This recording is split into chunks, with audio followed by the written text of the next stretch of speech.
Today we're talking about absolute value functions, and more specifically how to write the equation of an absolute value when we're given a graph. When given a graph, I can write the equation of the function shown. It's today's goal. And we're going to use our knowledge of transformations, or how the equation moves or changes the parent function. Example 1. Let's first remember that in general, let me grab my pen tool here. In general, an absolute value function, y equals, okay, it's negative if it's flipped. The a value talks about the compression or stretch. An operation on the inside moves it left and right. And an operation on the outside, add or subtract, moves it up or down. For our first example, we first need to find where the vertex is. Okay, I have a vertex at the point -3, -4. So when I write my equation, okay, I'm going to use that vertex at the end in order to write the equation with the h and k values. Those are the two values that move us left and right. In front of the absolute value is our a value that tells me the flip and the stretch and compression. Well, it's not flipped, so it's not negative. And the kind of slope is up 1/1, so there is no compression or stretch. Notice I'm going up 1/1 for this entire graph. Okay, so there is no stretch or compression. So the a value is just 1 here. And when it's 1, I don't need to write anything for the a value. So I can go right to the inside, x. Okay, the operation inside the absolute value acts inversely left and right. So since it's left 3 from the origin, I add 3 on the inside. And now I am down 4, so I subtract 4 from my k value. Okay, outside brings my the addition out there brings the vertex down or up. So in this case, it was down 4, so I subtracted 4.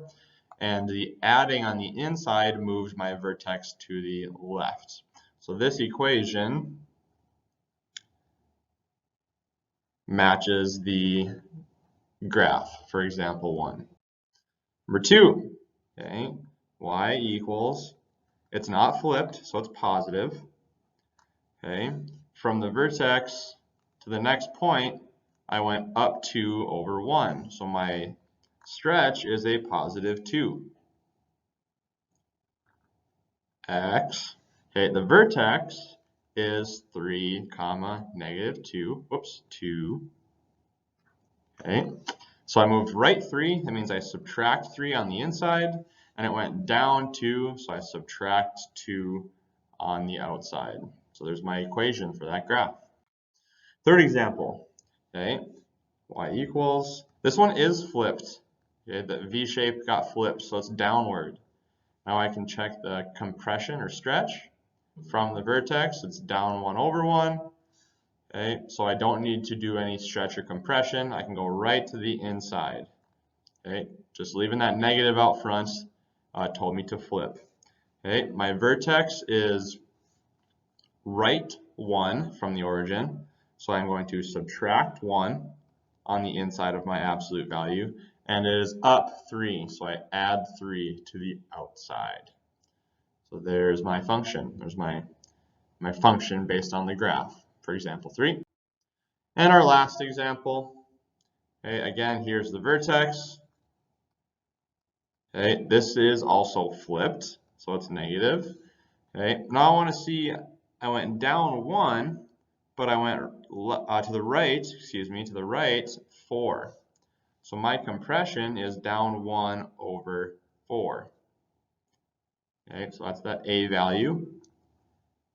Now I can talk about the vertex. It is left 3, so I add 3 on the inside. And it is up 4 from the origin, so I will add 4. Okay, remember, any absolute value function is of the form y equals, if it's flipped, it's negative, then I have my compression or stretch, left and right is the h value, and the k value is up and down. Okay, so that's the general form.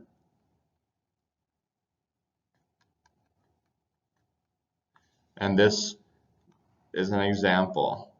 Okay, so I just filled in my general form based on the graph.